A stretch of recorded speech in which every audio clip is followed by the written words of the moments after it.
Welcome to the All Eers podcast, powered by HD Media.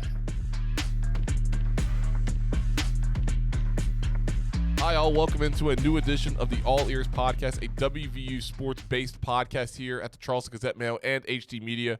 I'm your host, Taylor Kennedy. Thank you all for joining us. You can find us on Spotify, Apple Podcast, and YouTube as well. You can follow me on social media at Taylor_Kennedy7, and along with our other socials on Twitter at Gazmail Sports, that's G-A-Z Mail Sports, on Facebook at HD Media Sports, and on YouTube, HD Media Game Day. Lots of news to cover from over the weekend, a jam-packed weekend for Mountaineer athletics, and let's start in men's basketball. And how about a weekend for the WVU men's basketball team, winning the college basketball crown out in Las Vegas, beating Oklahoma in the title game 89-82 in overtime. WVU overcame a 13-point deficit in the second half to force overtime. And then on top of that, in overtime, we're down by 6 points with about 3 minutes left. Whenever they were down 82-76, whenever Oklahoma went up, scoring the first 6 points of overtime. And then from there, Oklahoma was held without a basket in the final 3 minutes of overtime, allowing WVU to outscore them down the stretch to capture the prize pool of $300,000 in that game. So congratulations to the Mountaineer basketball team. But we're going to go down a couple of different avenues with this game. And let's start with Honor Huff. What a fantastic way for his career to go out. He leads all scorers by scoring a career-high 38 points, okay? He scored 38 points in his final act as a Mountaineer. He scored 5 threes. He made 5 threes in the first half. He finished shooting 8 of 15 from 3. He shot 9 of 19 overall and 12 for 12 from the free throw line for the Chattanooga transfer. And I went down a couple of different rabbit holes with Honor Huff. If you look at some statistics to back up his play yesterday. Leading into the game, he was just a few threes shy of Frank Young's single-season made threes record of 117.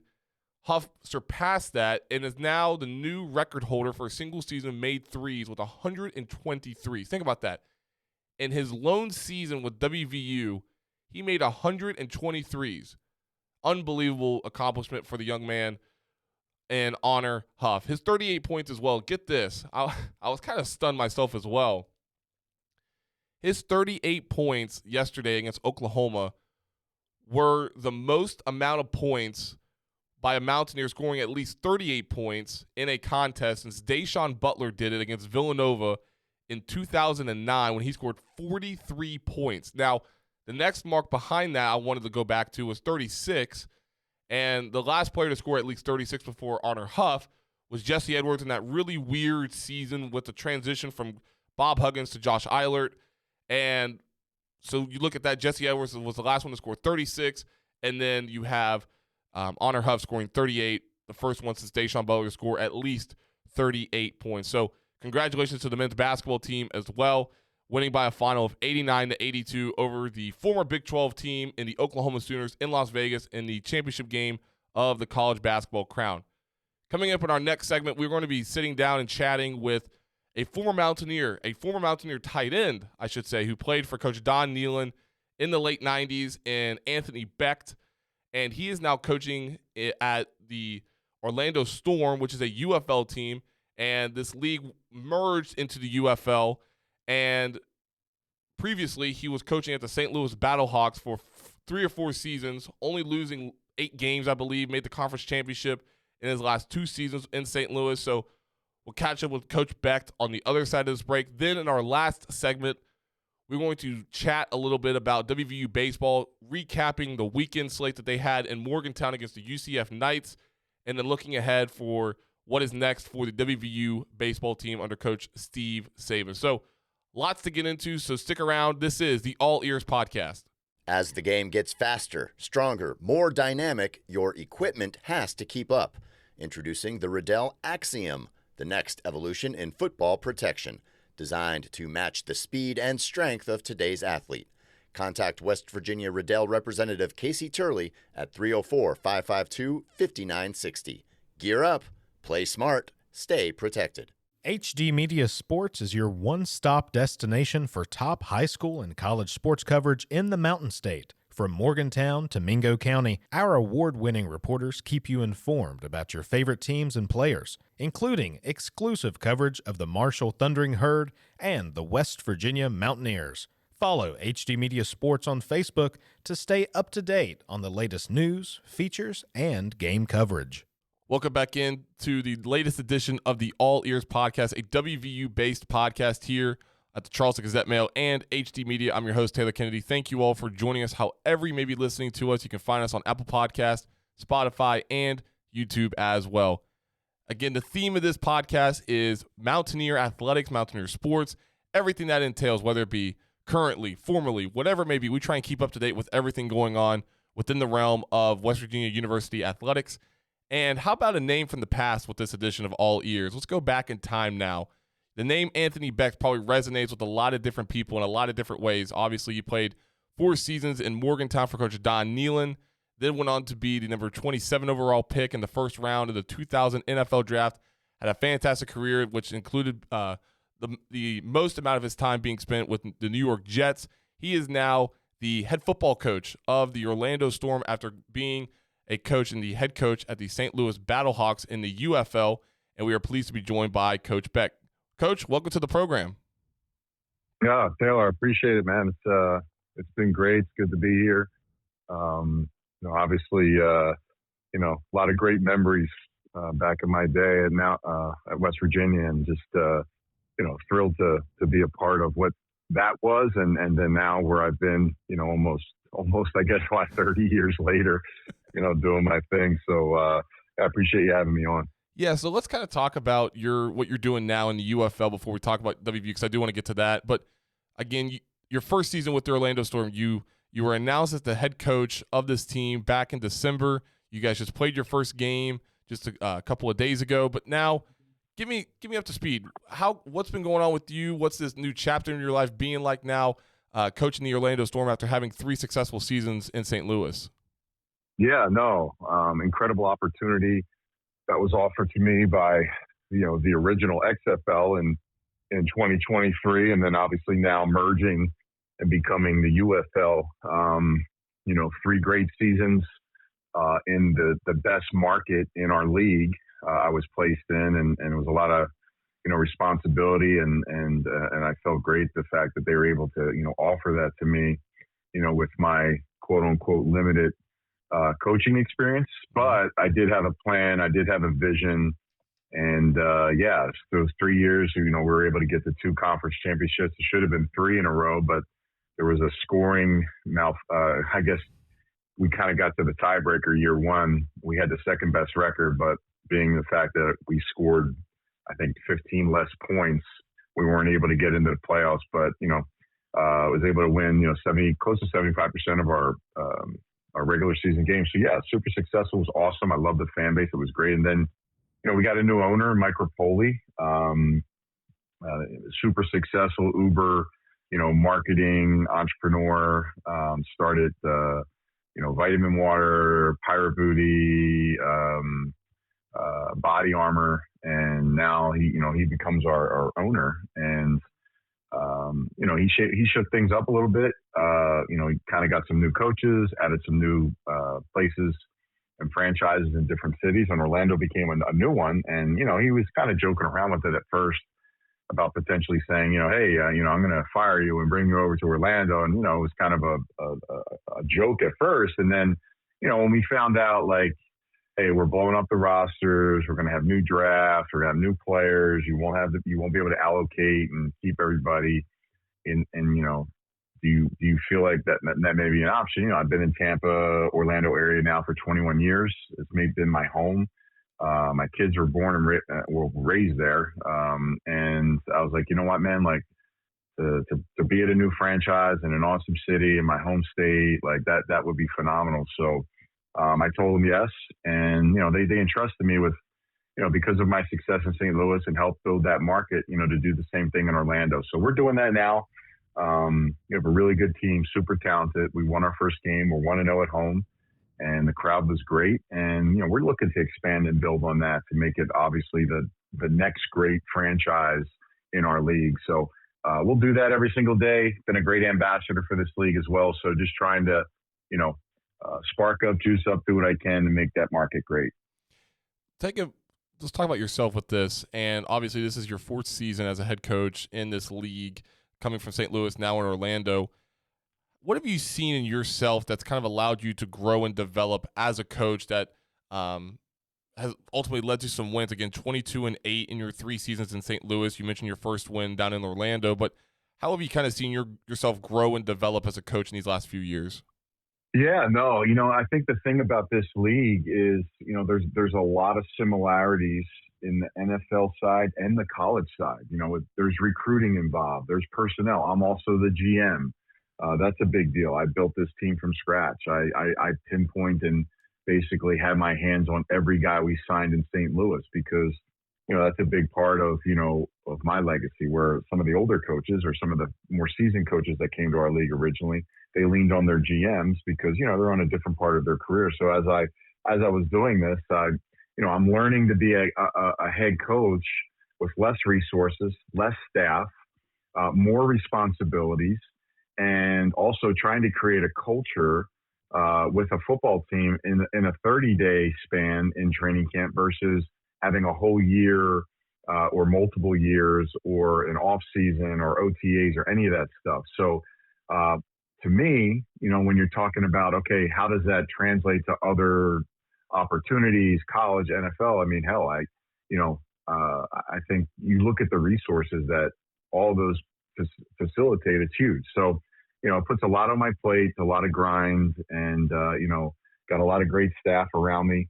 that have made it great. I only have 8 staff members and myself. So, to be able to produce consistent winning, to be able to find the proper talent, to recruit it, and also too, just understanding the whole relevancy of the cap and all those different things within our league. It's a smaller type of situation, but also very similar to both now college and the NFL. So I don't know what that looks like for me. Obviously, I had an interview for West Virginia 2 years ago. It was great. It was a good experience, but I am ready for whatever that next piece is. But I love my job now. I love where I'm at. I love my feet on the ground in this league.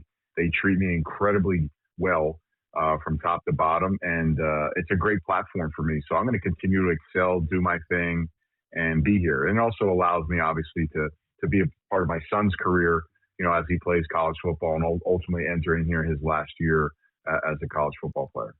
You mentioned being the GM side of things and also being able to construct your roster the way that you want it to. When you were starting the pieces together, because I want to talk about one of those guys in the school here in particular in a second, but when you were constructing this roster, what were you wanting to pick and piece together to make a successful football team?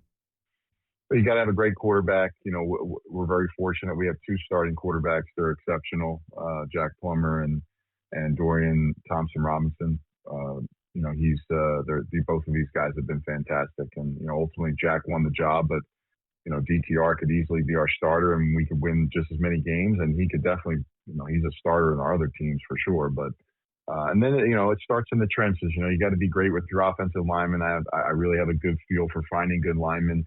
I got 10 really talented players. I found a starting 5 my first 3 years with St. Louis that was with me for 3 years, man. These guys are great. They ended up being one of the best lines and most continuity of any line in our league for 3 seasons. And now I was able to build a new one, and we got a great mix of young NFL talented guys that are hungry and passionate and do a great job. And then, of course, skill guys, offensive guys. I really have a good feel. The running backs, what I'm looking for, the skill position guys, what are the innate traits that make it for me when they're not the best guys in the country or in the league?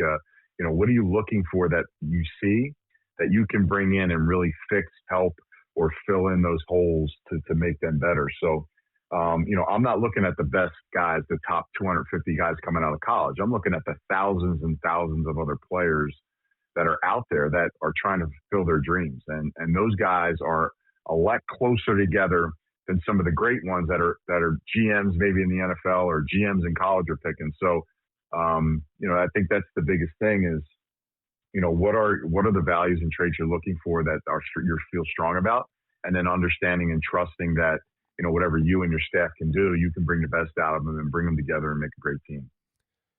Two guys I want to talk about with this roster. Obviously, this is a WVU-based podcast, but you have two Marshall guys on your roster, and Micah Abraham and Devontae Beckett. What stands out to you about those two guys? Because obviously Micah had a fantastic career at Marshall. So looking at those two guys, what stands out to you? Yeah, Devontae Beckett's been one of the best linebackers in our league the last couple years.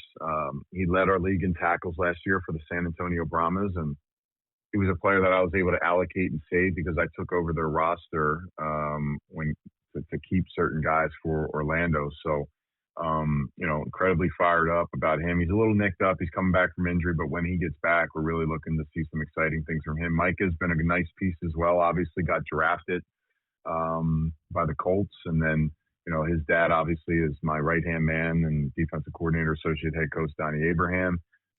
So it was only fitting that when he was released and we were able to bring him in that we did. So that was a great reunion. A guy that's, knows our system, plays the position well, like you said, had an extraordinary career at Marshall and, got a few chances in the league still, and then had a great season for us when we brought him in. So yeah, they're really good. Proud of those guys. They're going to be big contributors this year as we make our push for a championship. You mentioned the culture side of things, and in a league like the UFL or even in professional athletics in general, you don't really hear that word brought up often. And I want to dissect your brain with this because, again, the culture of it, you don't hear too often, but I like your approach with this. What goes into building a culture at a professional level like the UFL whenever you do have guys that are fighting for professional spots wherever it may be? Yeah, you're exactly right. You don't hear a lot of it because these leagues, quote unquote, are meant to be, hey, I'm going to get to this league, get my numbers, get my play time, get out and go to the next level. That's all fine and good, but I like to offer a little bit more total experience for the players because, they need more than just reps. There's reasons why they're not making teams or they're not sticking. It's not just because they didn't get enough plays or whatever it may be. So, I think for us, it's like, what's the formula to do it in 30 days over a month of training camp? And, to me, it's like, one, you got to find the right player that you want. And then two, there's constant messaging and understanding of what the standard is. And the standard to me is exactly how I was as a player. Like, I was a first round pick, but I never, every year I treated it as if I was going to be cut or I wasn't the guy. And there were certain innate things that I did that made me successful when I was the guy. And then when my career started to kind of get, trickle away skill set wise, I was still able to stick around and be a true asset. So teaching these guys how to be a pro, teaching these guys how to work together as a team, teach them about how if our team is successful in this league, that will help expedite their individual goals and their individual needs. And I just think I believe in that wholeheartedly that, if our team's crappy and we got two good players, like I would much rather grab a guy that's on, a team that's played a lot of plays, done a lot of good things and been around a winning culture. So I think that's completely, that's something that's needed and something to me that I offer. And really that's a demand. Like I don't really, if you're not going to buy into that and you're just coming in here thinking, oh, I was on the practice squad for 2 years, like I should be a starter here. Like, no, you got to earn your keep. We have good, talented players on this roster and they fight every day. And, and also understanding how to work, the management of practices in this league. It's very strategic. We have a lot of new coaches that are trying to figure it out, but you need to stay healthy, but you also need to get your plays in. You got to have a fine line. There's a fine line of what to do. And, I have the formula for this league. And then I just think about, well, if I got a formula to do it in 30 days and then over a 10-week period after that, how about if we get a chance to expand that and make that a year-round thing? Man, that would look really cool where I would have, different things, more assets, more abilities to do different type of things for the players and more instruction, more drill, all those kind of things. So, we don't try to fix everything for the players, but, we can fix the way they operate and then get them the things they need in our practices to make them better players. And then if you can pull them together and unify them, that's where I think that the key is, where you can win a little bit more consistently in this league. And I've been able to do that. So it's shown now. It's a fact. It just is what it is. Like, before you wanted it and you tried it and you wanted to be able to accomplish that, but now the proof is kind of in the pudding now. We all feel good about how we do it. and we just got to continue to roll and fight and grind, keep our head down, and continue to do it for the next 9 more weeks and then 2 weeks in the playoffs. One more question about coaching. I want to get closer to home with WVU here in a second, but talking about your professional career, you had 118 receptions for 1,537 yards and 21 touchdowns. Obviously, you played 11 seasons in the NFL, which for a lot of guys, that seems like a lot. But with a guy like yourself that had so much success in the NFL, how often do you recall back to your playing days to try and help these guys understand the work, the time, the effort that it takes to get to the NFL, to potentially be on that roster to play on Sundays? Yeah, there's only one way to do it. That's just the way I did it. And, like I said, I've been able to instill that in my son, and he's off to a great, obviously start and about to wrap up his career. So I treat these guys like they're my sons. I mean, any information that I acquired from coaches along my way, I played for 5 different organizations, 7 head coaches, 2 got fired, 2 came on. You get good stuff, you get bad stuff, you get things that, I would never do that, I would do that, and then I do what I want to do, right? So you pull all that information, and I'm constantly learning. I'm constantly learning from my staff. I'm constantly learning from other coaches, and you start to feel your way through. And, I think, from a standpoint of just, trying to really be successful in what you're doing, it's just, can you continue to grow, with the success, and can continue to grow with all the different the information that you've gotten over the years, and what is the new stuff that you can stay on it that's cutting edge, whether that's, I'm big on messaging with my players.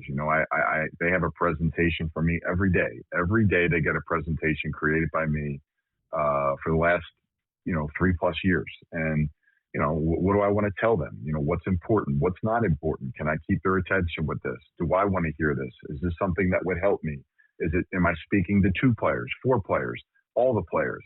Like, there's always a strategic message or strategic process that I'm trying to find to grab attention and give them what they need. I'm big on body maintenance. I talk a lot about hydration and the different things there. So, I just, like I said, I want to give these guys everything they need to be the best pro they can, so that if they leave me and they get a chance, and I've sent 31 guys to NFL training camps over the last 3 years. I take a lot of pride in that. That's one of the highest, if not the highest, in our league. And we do have 4 current active roster players this past season that played for me on my previous team. So, there is a path, there is a way. If guys buy in and understand, they're not just here to just play. They're here to wholeheartedly, try to become a better player, a better man, a better person, and know that they got somebody they can trust and got their back and can help them. I'm going to do that. And that's the way I live it and breathe it. And, these guys fight for me. And until they buy into what I'm selling, I got to get them to believe in me. And once they do that, they'll do anything for you. So I just try to create that atmosphere here the best I can. And listen, it's a huge challenge this year. I got all new players. So, but the formula doesn't change. And I think guys respect that. And so far, the way they've practiced and played and prepared and what we've done through 1 week, it shows.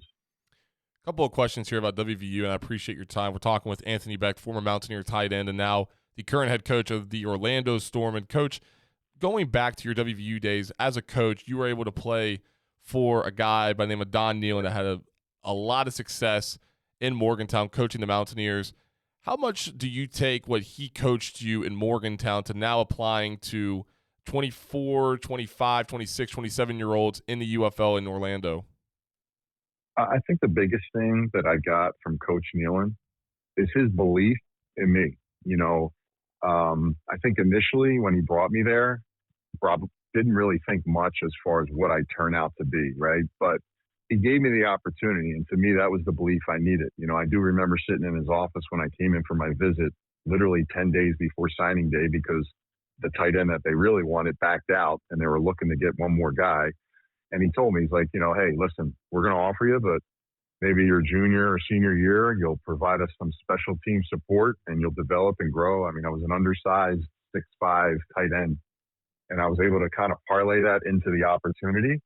And then from there, they just gave me the chance. So similarly to this league, guys are looking for chances, right? Guys are looking for people to believe in them. These guys have come from college where they've, been patted on the back and respected at a high level. And And then all of a sudden they try to get to the next level, and they're not getting that. They're being told they can't, they're not good enough, or they're just not quite what they want. And now they can come here, and if they embrace it to the fullest level, and I can do a great job of letting them know, like, hey man, like whatever's happened in the past, it doesn't matter now. Like, you got a clean slate and you get to go out there and do your thing.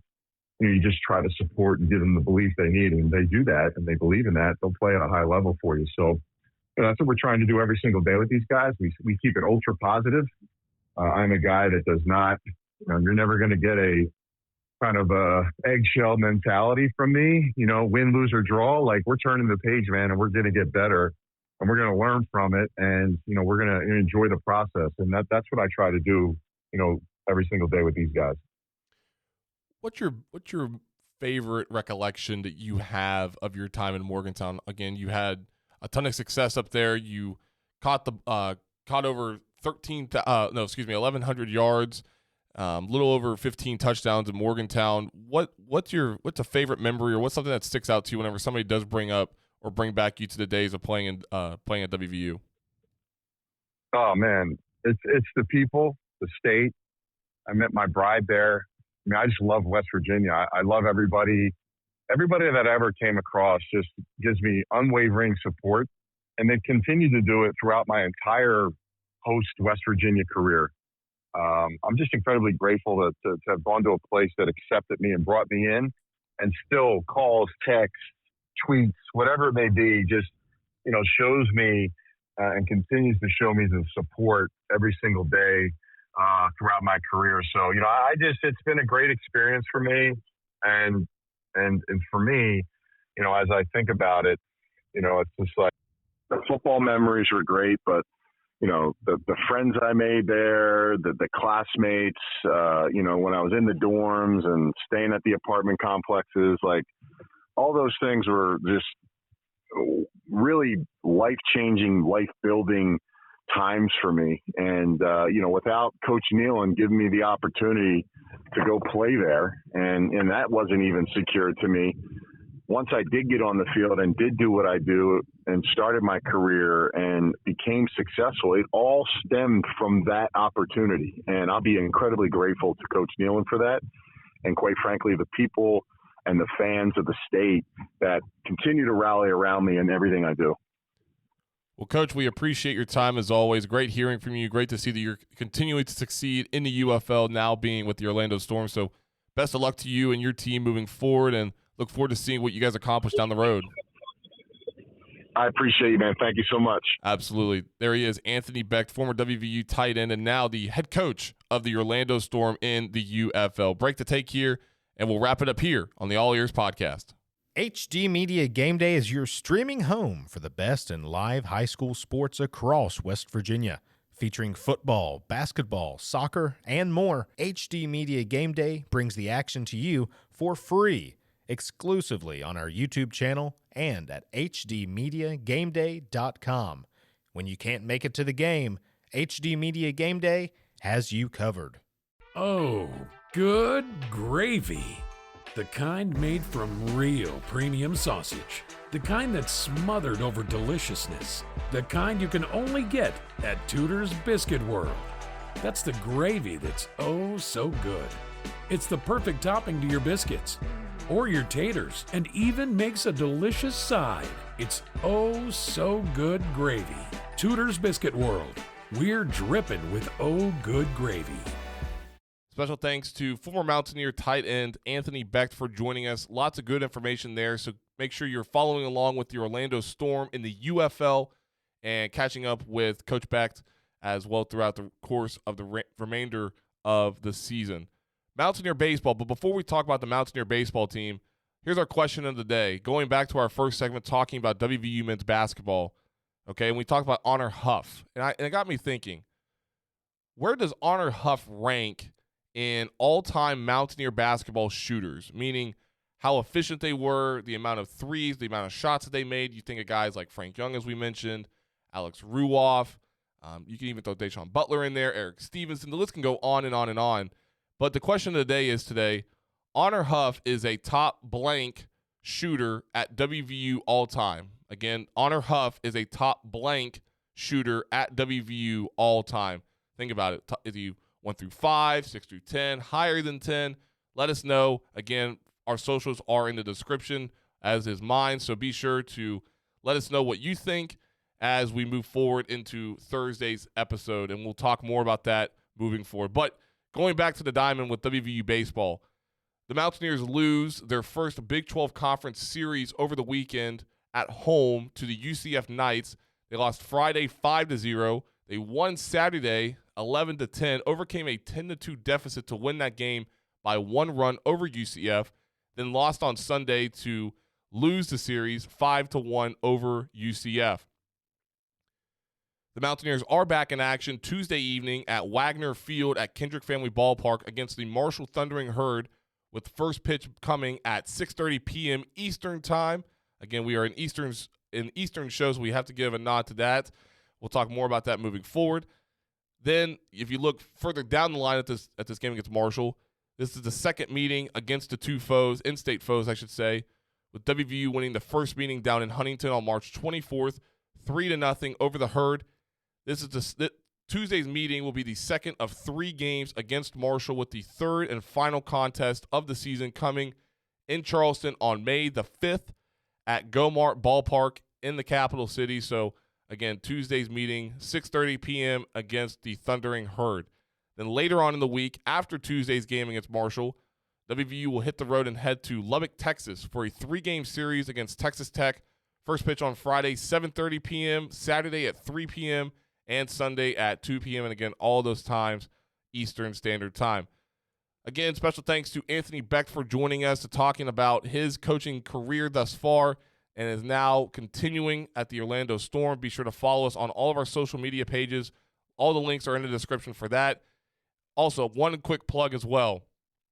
When you go on Spotify or you go on Apple Podcasts or even YouTube for that matter, but specifically Apple and Spotify, be sure to leave us a review. What do you want to hear? Who do you want to hear from? What can we do differently? All the positive feedback we can take, we will definitely receive. And you can do that through Spotify and Apple Podcasts. If you like this, give it a 5-star. Be personally, I'm biased. Go ahead and hit the 5-star. Also, you can turn on your notifications as well on Spotify to keep up to date with everything going on with the All Ears podcast. So be sure to do that. Again, links to those are in the description as well. So we appreciate you guys. This is our 8th episode, so we appreciate it. Continue to follow along as we enter the summer slate with interview series, and we will see you all on Thursday with Mitch Vingle as he gives his latest edition of Vingle Views. Again, thank you for listening to the All Ears podcast, and we'll see you all Thursday. You have been listening to the All Ears podcast, powered by HD Media.